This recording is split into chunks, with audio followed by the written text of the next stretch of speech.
మీ Mukunda jewellers లో నక్షి మేళా సందర్భంగా free shipping across the world. నమస్కారం, మీరు చూస్తున్న సుమన్ టీవీ. నేను మీ కీర్తి. ఈ నెల 13 నుంచి మహా కుంభమేళా ప్రారంభం కానుంది. మరి ఈ నెలంతా జరిగే ఈ మేళకి సంబంధించిన అనేక విషయాలు మనకు తెలియజేయడానికి మనతో పాటు ప్రముఖ ఆస్ట్రాలజర్ బ్రహ్మశ్రీ నందిపట్ల శ్రీహరి శర్మ గారు ఉన్నారు. నమస్తే గురుగారు. వాగర్థావివ సంపృక్తౌ వాగర్థ ప్రతిపత్తయే జగతః పితరౌ వందే పార్వతీ పరమేశ్వరౌ. సదాశివ సమారంభాం శంకరాచార్య మధ్యమాం అస్మదాచార్య పర్యంతం వందే గురు పరంపరాం. ఆదిత్యాయ చ సోమాయ మంగళాయ బుధాయ చ గురు శుక్ర శనిభ్యశ్చ రాహవే కేతవే నమః. శృంగేరి జగద్గురు పీఠాధిపతులకి, కంచి పీఠాధిపతులకి నమస్కారములు తెలియజేసుకుంటూ కార్యక్రమాన్ని ప్రారంభిద్దాం. గురుగారు, మహాకుంభమేళ ప్రాముఖ్యత గురించి, విశిష్టత గురించి, ఈ నెలంతా మనం ఎలా సద్వినియోగం చేసుకోవాలో ఒకసారి తెలియజేస్తారా?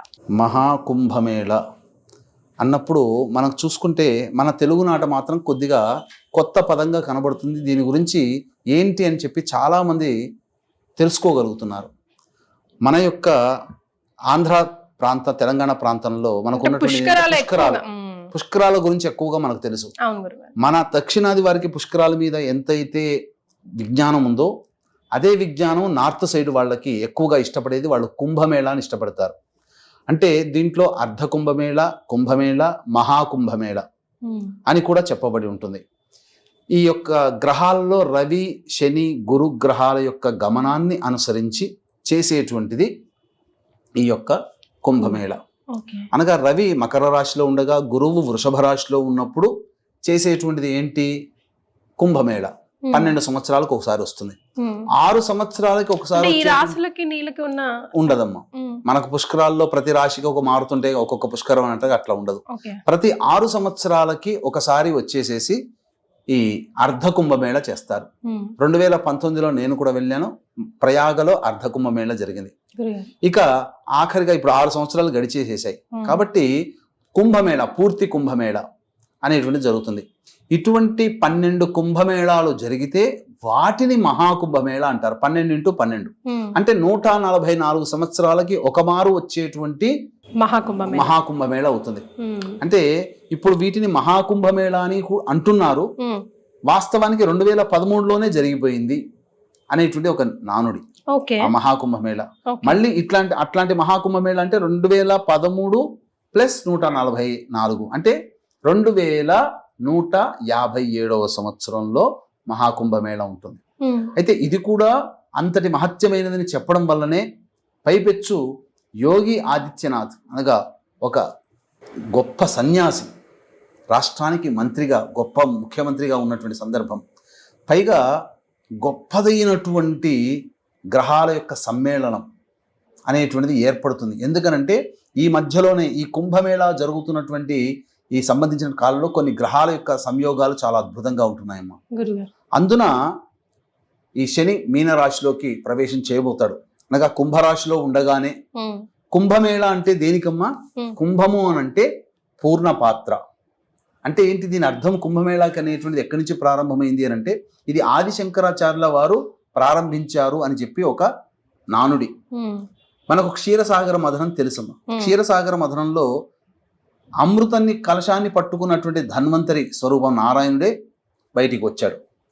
ఆ అమృత కలశాన్ని దేవతలకి, రాక్షసులకి పంచాలనే ఉద్దేశంతో మొదలుగా దేవతలకి పంచుతున్నప్పుడు అందులో ఆ తీసుకొని వచ్చేటువంటి క్రమంలో క్షీరసాగర మథనం అనగా ఈశ్వరుడు హాలాహాలాన్ని మింగినటువంటి ప్రదేశం ఋషికేశ్లో నీలకంఠేశ్వర అనే ఒక దేవాలయం కొండల మీద ఉంటుంది.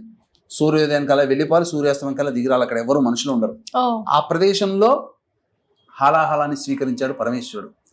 అక్కడ ఆ విధంగా అక్కడ క్షీరసాగర మథనం అక్కడ జరిగింది అనమాట. చుట్టుపక్కల అక్కడ ఆ ధన్వంతరి అమృత కలశాన్ని తీసుకుని వచ్చేటప్పుడు అందులో ఉన్నటువంటి 4 చుక్కలు 4 ప్రదేశాల్లో పడ్డాయి. ఇప్పుడు కుంభమేళా జరుగుతున్నటువంటి ప్రయాగాలో, హరిద్వార్లో, నాసిక్లో, ఉజ్జయినిలో ఈ 4 ప్రాంతాలలో కుంభమేళా జరుపుతారు. 12 సంవత్సరాలకు ఒకసారి వచ్చేటువంటిది మాత్రం ఈ కుంభమేళ. ఇక్కడ దీన్ని కూడా మహాకుంభమేళ అని అంటారు. కాబట్టి ఈ మహాకుంభమేళాలో గొప్పదైనటువంటి స్థితిగతులు అనేటువంటివి ఉంటాయి. మానవులు తరించడానికి చేసేటువంటిది. మనం పుష్కర స్నానం ఎలా చేస్తామో అదే విధంగా ఈ కుంభమేళాలో స్నానం ఆచరించడం జరుగుతుందమ్మా. ముందు నాగ సాధువులతోనే ప్రారంభిస్తారంట కదా గురుగారు? నాగసాధువులు, అఘోరాలు వీళ్ళందరూ మొదలుగానే ప్రారంభిస్తారు. ఇప్పుడు వాళ్ళు చర్చించుకొని వాళ్ళు నిర్ణయించుకోవాలి 1-2 రోజుల్లో ఎవరు స్నానం ముందు చేయాలంటే అఘోరాలు ముందు చేయాలా, నాగసాధువులు ముందు చేయాలా. పురాతనంగా ఉన్నది నాగసాధువులం మేమే చేస్తామని చెప్పి. అంటే ఇక్కడ మనం ఈ స్నానం ఆచరించే విధానంలో ఒకప్పుడు వివాదం తలెత్తిందమ్మా. ఏంటనంటే ఇలా అందరూ కూడా స్నానం లేకుండా ఉండిపోతుంటారు కదా, వాళ్ళందరూ వచ్చి స్నానం చేయడం వల్ల నీరంతా కలుషితం అయిపోతుంది అని చెప్పి అనేసరికి నిరూపిస్తామని చెప్పేసి స్నానం చేయడానికంటే ముందున్నటువంటి నీటిని తీసుకొని అఘోరాలు స్నానం చేసిన తర్వాత ఉన్నటువంటి నీటిని తీసుకొని వాళ్ళు ల్యాబ్స్ కి పంపించారు. పంపిస్తే pH క్వాంటిటీ చక్కగా ఎక్కువగా ఉంది. అఘోరాలు స్నానం చేసి నాగసాధువులు స్నానం చేసిన తర్వాత ఉన్న నీటిలో శాంటిటీ పవిత్రత ఎక్కువగా ఉంది. అప్పుడు అంగీకరించారు ఈ స్నాన మహత్యం చాలా గొప్పది అని చెప్పి మొట్టమొదలుగా నాగసాధువులు స్నానం జరిపించిన తర్వాత అందరూ మిగతా వాళ్ళందరికీ కూడాను అనుమతిస్తారు.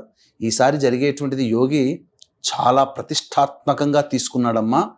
అందులో ఇక సందేహపడాల్సినటువంటి అవసరం లేదు. అసలు ఈ కుంభమేళ ప్రారంభం జరుగుతున్నటువంటి సందర్భంలో ప్రచారం ఏం వరకు వచ్చిందంటే 20 కోట్ల మంది అని అన్నారు వస్తారు అని చెప్పి. ఒక వారం రోజుల కిందట చూస్తే 30 కోట్ల మంది దాకా వస్తారేమో అని అంచనా వేస్తున్నారు. ఇప్పుడు ఈ వీడియో చేసే సమయానికి దాదాపుగా 40 లేదా 50 కోట్ల వరకు కూడా ప్రజలు స్నానం ఆచరించడానికి వస్తున్నారు. ఈ హెచ్ఎంపీ వైరస్ ఎఫెక్ట్ ఏం పడదంటారా? అటువంటి ఏమీ లేదమ్మా. హెచ్ఎంపీ వైరస్ వల్ల ఎవరు భయపడాల్సిన అవసరం కూడా లేదు. తగు జాగ్రత్తలు శానిటైజేషన్ తీసుకుని ఉంటే, ఇప్పుడు వైరస్ అని అంటే అదేదో చైనా నుంచి రావాల్సినటువంటి అవసరం లేదు. ఇప్పుడు ఉన్నటువంటి చలికాలం కాబట్టి నీటిలో ఎక్కువగా ఫంగస్ ఉన్నట్టయితే ఆ విధంగా వైరస్ అనేటువంటిది వస్తుంది అని చెప్పి, కాబట్టి అప్పుడు ప్రత్యేక జాగ్రత్తలు ఎప్పటి నుంచో తీసుకుంటున్నారు, ఎప్పుడు తీసుకోవాల్సిందే. మన ఇంట్లో ఉన్నా కూడా జాగ్రత్తలు తీసుకోవాల్సిందే. గురుగారు, మరి ఈ నెల రోజుల్లో ఏవైనా ప్రత్యేకమైన రోజులు ఉన్నాయా? స్పెషల్ గా ఈ రోజుల్లో స్నానం ఆచరిస్తే కుంభమేళాలో మరింత బాగుంటుంది అని చెప్పుకోదగ్గవి? చెప్పుకోదగినటువంటి కొన్ని రోజులు ఉన్నాయమ్మా. షాహీ స్నానం అంటే పుణ్య స్నానములు అని చెప్పి జనవరి 13వ తారీఖు మనకు భోగి, ఆ రోజున ప్రారంభమవుతుంది, శివరాత్రితో అంతమైపోతుంది. అంటే మొత్తం చూసుకుంటే 19 + 26 45 రోజుల పాటు ఈ కుంభమేళా జరుగుతుంది. ఈ 45 రోజుల్లో ప్రత్యేకమైనటువంటి రోజులు కొన్ని ఉన్నాయి. మొట్టమొదటిది ప్రారంభమయ్యే 13వ తారీఖు జనవరి రోజున, అది ఒక షాహీ స్నానం నెంబర్ 1. తర్వాత 2వ రోజు మకర సంక్రాంతి షాహీ స్నానం పుణ్య స్నానం నెంబర్ 2. 29వ తారీఖు రోజున అమావాస్య పుష్యమాసము మౌని అమావాస్య, అది నెంబర్ 3. తర్వాత 4వది మాఘ పంచమి 3వ తారీఖు ఫిబ్రవరి నెంబర్ 4 షాహీ స్నానం. తరువాత మాఘ పౌర్ణమి 12వ తారీఖు ఫిబ్రవరి నెలలో, అది నెంబర్ 5. ఇక నెంబర్ 6 ఏంటంటే మహాశివరాత్రి. ఆ రోజుతో 6 షాహీ స్నానాలు, 6 పుణ్య స్నానములు అని అంటారు. ఇందులో భీష్మ ఏకాదశి కూడా ఒకటి చెప్పవచ్చునమ్మా. తర్వాత గమనించుకున్నట్లయితే వీటన్నిటిలో గొప్పదైనటువంటిది ఏంటనంటే మకర సంక్రమణం చేసేటువంటి రోజున, అలాగే పుష్యమాసం అమావాస్య తిథి ఉన్నటువంటి రోజున, మాఘ పౌర్ణమి రోజున, శివరాత్రి రోజున, వేటికవే ప్రత్యేకతమ్మ. అయితే మౌని అమావాస్య ఒక్కరోజే దాదాపు 5 నుంచి 8 కోట్ల మంది స్నానం ఆచరిస్తారని చెప్పి అంచనా. గురుగారు, దీనికి ఏమైనా ప్రత్యేకమైన సమయం ఉందా? అలాగే ఈ 6 రోజుల్లో కనీసం 1 రోజు 2 రోజుల్లో 3 రోజులైనా చేసుకోవాలి, లేదంటే 1 రోజు చేసుకున్నా సరిపోతుందంట? అసలు చాలా చక్కటి ప్రశ్న వేశారమ్మా. గయా, ప్రయాగ మరియు కాశీ, ఈ 3 స్థలాలకు సంబంధించినటువంటి చరిత్రలో పరిశీలన చేశానమ్మా. ముఖ్యంగా ప్రయాగలో మాఘమాసంలో ఏదేని 3 రోజులు త్రివేణి సంగమంలో స్నానం ఆచరించిన, లేదా కొంతమంది ప్రకారము దశమి నుంచి మొదలుకొని ద్వాదశి తిథి వరకు, మాఘ శుద్ధ దశమి, ఏకాదశి, ద్వాదశి, ఈ 3 రోజులు వరుసగా స్నానం ఆచరించిన, అది ఇప్పుడు కుంభమేళా వచ్చింది కాబట్టి చెప్పుకుంటున్నాం, కానీ ప్రతి మాఘమాసంలో ఎవరైతే స్నానం ఆచరించి కొన్ని దానములు చేస్తారో వాళ్ళకి ఇక నరకానికి వెళ్ళే బాధలు ఉండవట, స్వర్గంలోనే ప్రవేశం. అంటే ఏంటి ఇక్కడ అర్థము? స్వర్గము ప్రవేశము అని అంటే ఇక్కడ మనం అర్థం చేసుకోవాల్సింది, ఏదో విమానం మన దగ్గరకు వస్తూ మనం కూర్చొని స్వర్గానికి వెళ్ళిపోతామని కాదమ్మా. స్వర్గానికి వెళ్ళడానికి అర్హత ఏంటంటే జ్ఞానవంతుడు మాత్రమే స్వర్గారోహణ చేస్తాడు. కాబట్టి ఇప్పటి వరకు అజ్ఞానంగా బ్రతికి అజ్ఞానంగా గత జన్మల నుంచి చేసినటువంటి అజ్ఞాన పనులు, ఈ జన్మలో చేసినటువంటి పనులన్నీ కూడా ఇక్కడి నుంచి ఆగిపోయి మనలొక్క జన్మ ఎత్తినప్పుడు జ్ఞానవంతుడిగా పుట్టి భక్తి వైరాగ్యముతో దైవనామస్మరణ చేస్తూ ఆ జన్మలో అనగా వచ్చే జన్మలో మోక్షాన్ని పొందుతాడు. ఇది ఇక్కడ అర్థం. కాబట్టి ఇక్కడ ఈ స్నానం అనేటువంటి విధానంలో ఆచరించే విధానాలు కూడా చాలా ఉన్నాయమ్మా. అప్పుడు ఏ విధంగా స్నానం ఆచరించాలి, పిండ ప్రదానమా, తీర్థ స్నాన విధి ఏంటి, అలాగే తీర్థ సేవనము, తీర్థంలో ఉండాల్సినటువంటి లక్షణాలు, ఇవన్నీ కూడా మనకు చెప్పబడి ఉన్నాయి. కుంభమేళా సమయంలో ఇంకా జాగ్రత్తగా ఉండాలి. అంటే ముందుగానే మనల్ని మనం వెళ్ళే ముందుగానే ఎలా ఈ శరీరాన్ని మనసుని ప్రిపేర్ చేసుకోవాలి, వెళ్ళిన తర్వాత వచ్చిన తర్వాత తప్పకుండా తెలియజేస్తానమ్మా. ఇక వీక్షించేటువంటి ప్రేక్షకులకి గమనిక, ఈ మాఘ పౌర్ణమి రోజు నుంచి మొదలుకొని 3 రోజుల పాటు ఆ కుంభమేళా సమయంలో తిలలతో ప్రాయశ్చిత్త హోమాలు అనేటువంటివి చేయించడం జరుగుతుంది. అలాగే పిండ ప్రదానాలు, తర్పణాది కార్యక్రమాలు కూడా చేయించడం జరుగుతుంది. అవకాశం ఉన్న వాళ్ళు ఈ కార్యక్రమ తదనంతరం వాటి వివరాలు తెలుసుకొని ప్రాయశ్చిత్తం, సకల దోష నివారణార్థమే సర్వ ప్రాయశ్చిత్త హోమాల్లో మీ గోతనామాదులు నమోదు చేసుకోవచ్చు. కుంభమేళాలోకి అందరూ వెళ్ళలేరు, ఎందుకంటే జనసందోహం ఉంటుంది. కాబట్టి అందరూ వెళ్ళలేని వాళ్ళ కోసం ఆ సమయంలో పిండ ప్రదానము, మీ పితృదేవతలకి సంబంధించి పిండ ప్రదానము, తర్పణాది కార్యక్రమాలు బ్రాహ్మణుని కర్తగా పెట్టి చేయించడం జరుగుతుంది. వాటి వివరాల కోసం కార్యక్రమ తదనంతరం కాంటాక్ట్ చేయండి. తర్వాత అన్నీ కూడా మీకు వీడియో రూపంలో పంపిస్తారు, జరిపించిన కార్యక్రమాన్ని అంతా కూడా. ఇక స్నానము, తీర్థ స్నానము కుంభమేళాలో విధానం ఏంటంటే చాలామంది చేసే తప్పులు చెప్తానమ్మా. కాశీకి పోతారు, నర్మదా నదికి వెళ్తారు, లేదా గౌతమి, గోదావరి, కృష్ణా నది ఇట్లాంటి అనేక నదుల దగ్గరికి వెళతారు. చక్కగా హోటల్ రూమ్లో లేస్తారు, మొహం గడుక్కొని హాయిగా ఆ లేచినటువంటి బట్టలతోనే మొహం గడుక్కొని చక్కగా టీయో కాఫీయో తాగి నది దగ్గరికి వెళ్ళిపోయి స్నానం ఆచరించి, అబ్బా స్నానం చేసామని, గంగా స్నానం చేసామని చెప్పి సంతోషపడి రూమ్కి వచ్చేసేస్తారు. కానీ ఇది చేయకూడదమ్మా ఇలా. మరి ఎందుకనంటే ఆ దేవత మనము నదులని, ప్రకృతిని మనం ప్రేమించే తత్వం మనది, ఆరాధన. కాబట్టి రూమ్లోనే చక్కగా కాలకృత్యాదులు అన్నీ తీర్చుకోవాలి, చక్కగా శుచిగా స్నానం ఆచరించాలి, మళ్ళీ పొడి బట్టలు కట్టుకొని మళ్ళీ అప్పుడు 2వసారి నది స్నానం చేయాలి. ఇది విధానము, నది స్నానము చేసే విధానము ఇది. ఇలా చేసిన వాళ్ళకి మాత్రమే నది స్నాన ఫలితం దక్కుతుంది. అంతేకాకుండా ఇక్కడ ఆ తీర్థక్షేత్రంలో అడుగు పెట్టినప్పటి నుంచి కూడా దైవనామస్మరణ చేసుకుంటూ ఉండాలి. నారాయణ నామస్మరణము, శివనామము నామస్మరణ చేసుకుంటూ ఉండాలి. మాంసాహారము, మద్యపానము భుజించకూడదు. ఇక దంపతులుగా వెళితే దాంపత్యం ఉండకూడదు. అక్కడ ఉన్నన్ని రోజులు, అక్కడ 1 రోజు ఉంటారా, 2 రోజులు ఉంటారా, ఆ రోజంతా కూడా చేయకూడదు. ఇక ముఖ్యంగా దానములు, తిలాదానము చేయాలి, వస్త్రదానము చేయాలి. ఆ సమయంలో ఆ నదీ తీర ప్రాంతంలో ఎవరు వచ్చినా వాళ్ళకి ఏదైనా కానీ దానం చేయండి. అడిగిన ఆకలేస్తుందని అడిగారనుకోండి ఎవరైనా, వాళ్ళకి పెట్టండి, తినిపించండి. ఏం పెద్ద ఖర్చు అయ్యేది ఏమి కాదమ్మా. అంతేకాకుండా చాలామంది చేసే తుంటరి పనులు వెకిలి చేష్టలు అని అంటారమ్మా. ఏంటనంటే అక్కడ నాగ సాధువులు వస్తుంటారు, వాళ్ళ విచిత్ర వేషధారణ ఉంటుంది. పైగా వాళ్ళు ఆశీర్వదిస్తారు. ఆ నాగ సాధువులు అక్కడ అందరూ ఉంటారు కాబట్టి అందరికీ ఆశీర్వచనం తీసుకోండి.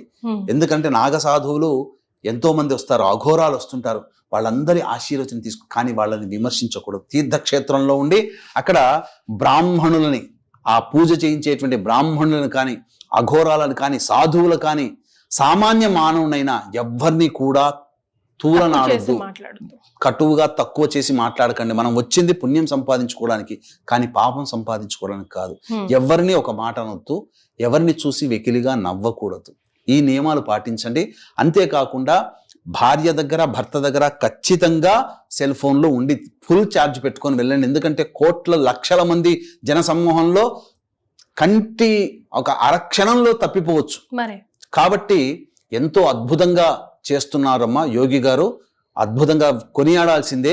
సాక్షాత్తు దైవాంశమే ఆయనలో ఉందనిపించవచ్చు. ఎందుకంటే మన ఇంటికి 10-12 మంది వస్తేనే ఆ భోజనం పెట్టడానికి చాలా తలమునకలు అయిపోతాం. కోట్ల మంది వస్తున్నాడు, ఆయన ఆతిథ్యం ఇస్తున్నాడు. ఆయన ఉండగా ఆతిథ్యం ఇస్తున్నాడు అంటే ఆయన ఇవ్వట్లేడు, ఆయన చేస్తున్నాడు. కాబట్టి అంతటి శక్తి ఆయనకి కలిగించాడు పరమేశ్వరుడు, సాక్షాత్తు దైవాంశ సంభూతమే. ఇక చెప్పాలి అని అంటే చిన్నపిల్లల్ని తీసుకోకూడదమ్మా. కూడా వెంట తీసుకెళ్ళి, ఎందుకనంటే చిన్నపిల్లలను రక్షించగలిగే రక్షగా చూసుకోగలిగే ఉంటే చిన్నపిల్లల్ని తీసుకుని వెళ్ళొచ్చని చెప్పొచ్చమ్మా. కానీ మనం బాధ్యత లేకుండా ఉంటే ఆ లక్షల మందిలో తప్పిపోవచ్చు. అది మరి అక్కడ స్నానం ఆచరించిన బట్టలు అక్కడే వదిలేసి రావాలా గురుగారు? అక్కడ స్నానం ఆచరించిన బట్టి మనం అక్కడ వదలాల్సిన అవసరం ఏమీ లేదమ్మా. అదేం అవసరం లేదు. అక్కడ ముఖ్యంగా జరిగేటువంటిది ఏంటంటే వేణి స్నానము అని అంటారమ్మా. భార్యతో వెళ్ళినప్పుడు ఖచ్చితంగా కృష్ణవేణి స్నానం అంటే వేణి అంటే వేణిని వదలడం అంటే 3 పాయలు 3 కత్తెరలు తీసేసి నదిలో వేస్తారు ఆడవాళ్ళకి. అది భర్త ఉండగా ఆ త్రివేణి సంగమంలోనే చేయాలి ఆ కార్యక్రమం. అంత సంకల్పం ఉంటదమ్మా, చాలా గొప్ప సంకల్పము. ఇక అది మనం చూస్తే మామూలుగా వెంట్రుకలు వేస్తే నీటిలో తేలుతాయి, కానీ ఆ త్రివేణి సంగమంలో వేస్తే మునిగిపోతాయి. అది ప్రత్యక్షంగా మనం చూడవచ్చు. అన్నిటికంటే స్నానం చేసేటప్పుడు ఈ నదీ సంగం త్రివేణి సంగమ స్నాన ఫలితం దక్కాలి అని అంటే సర్వ ప్రాయశ్చిత్త సంకల్పం ఉంటుంది. అక్కడ బ్రాహ్మణులు చెప్తారు, ఆ ప్రాయశ్చిత్త సంకల్పం వింటే ఖచ్చితంగా ప్రతి వ్యక్తి కూడాను తప్పు చేసి ఉంటాడమ్మా, అందులో సందేహమే లేదు. ఎవరైనా ఆ సంకల్పంలో వచ్చినటువంటి పదాలన్నీ విని అర్థం చేసుకోగలిగితే అనేక తప్పులు పోవాలి, ఈ యొక్క పుణ్య నది స్నానంలో ఆచరించడం వల్ల సకల పాపాలు పోగొట్టుకోవాలి అనే ఆర్ద్రమైనటువంటి భావంతో అక్కడ పండితుల వారు చెప్పిస్తుంటారు. అది విన్న తరువాతనమ్మా ఇంక అసలు మన మనసు పులకరించిపోతుంది. నేను చేసిన తప్పుల్ని ఇక్కడితో కడిగేసుకుంటున్నా అనే భావన సంతృప్తితో ఆ త్రివేణి సంగమంలో స్నానం ఆచరిస్తాడు మానవుడు.